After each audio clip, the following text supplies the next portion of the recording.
Thank you for coming here, Ms. Alexander. So, tell me about yourself.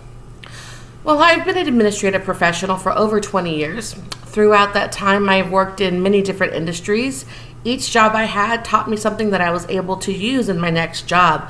I've worked my way up from entry-level positions and even had to start all over again when I lost my job due to restructuring.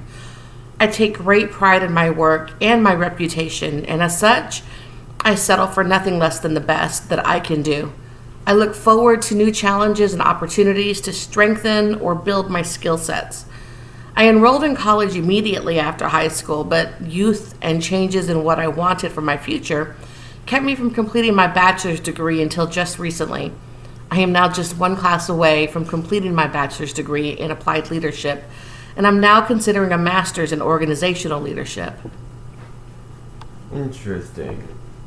So, tell me, why did you apply for this job in particular? I never really knew what my dream job or end goal would be. I still don't. But I knew that I wanted to work for an organization that not only gave a voice to their employees and community, but I wanted to help be that voice. I wanted to be part of an organization that cared not only about the bottom line, but about how that bottom line works for the very people who helped to build it. When I sat in my first organizational communication class in college, I knew that that would be the way that I could best lend my voice to an organization. Your organization has served as the ideal model of community responsibility for me. I have seen how you not only run a successful business, but through your philanthropic activities, you give back to the community, and not just the community that you live in. Your reach is seen and felt around the world. Being able to combine organizational communication and basketball for you would be a professional dream for me. So, tell me about a time you overcame a major obstacle of sorts. Well, I've encountered a lot of them, and it's really hard to pinpoint one. But when I was promoted to the Associate Dean's office, one of my new responsibilities was to track the proposals for academic catalog changes. These included new course proposals, changes, and deletions, along with degree plan changes and new degree programs. This was a lot of information to keep up with. Not only did I have to track all of the proposals, I had to ensure that each proposal was completed correctly.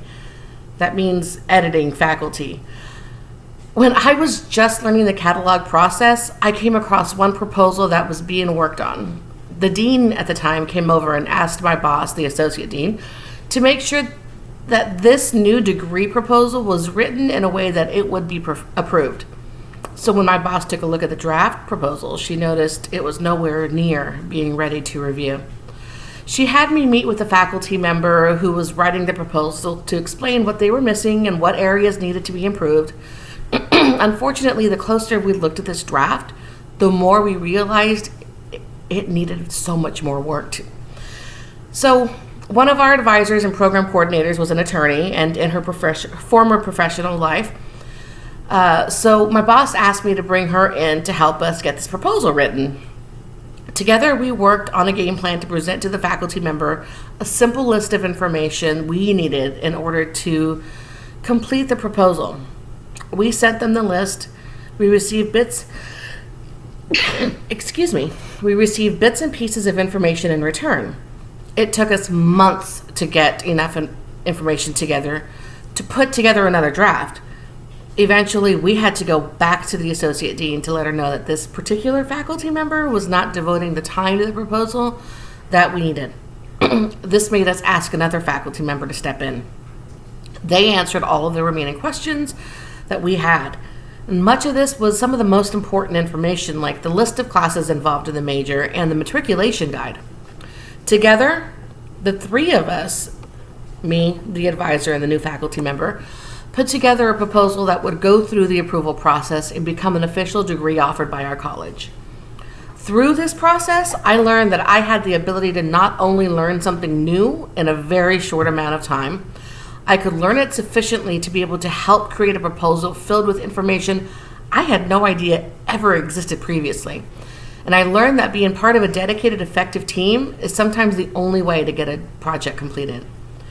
There have been many more instances I can recall that were like this, but of all of these experiences that I've had, that they have allowed me to become the person I am today.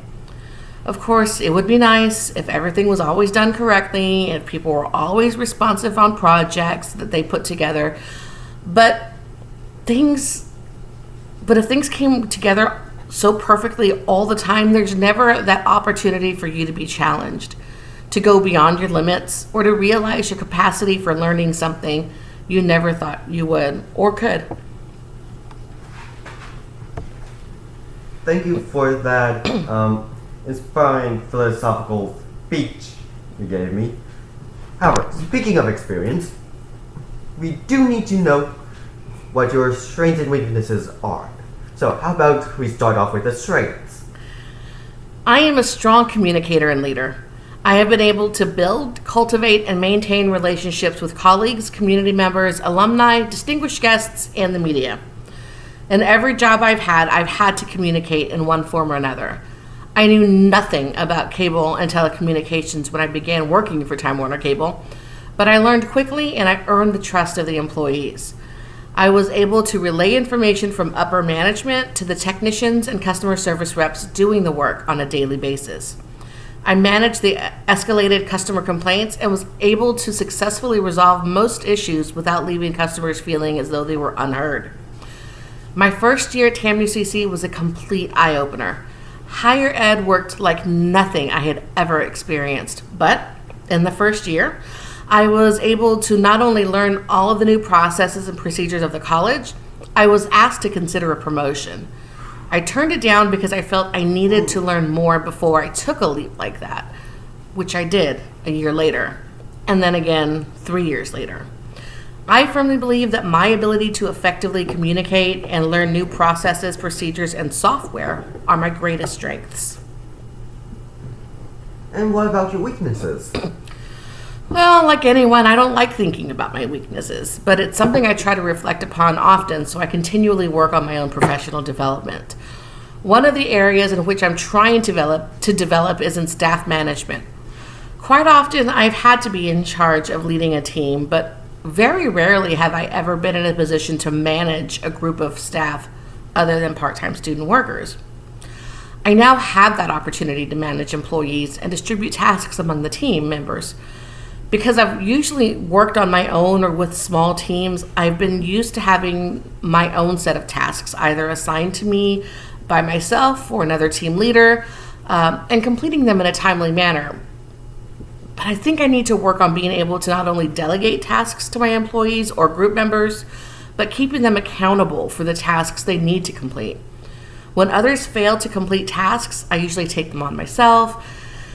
And then when I get some work submitted by others on my team that's not done correctly, I'll usually just take it and correct it myself rather than sending it back and have them correct it. I really need to work on making others accountable for their own work. Alright then. However, there is one final question you need to answer. There are hundreds like you that have approached us with an application.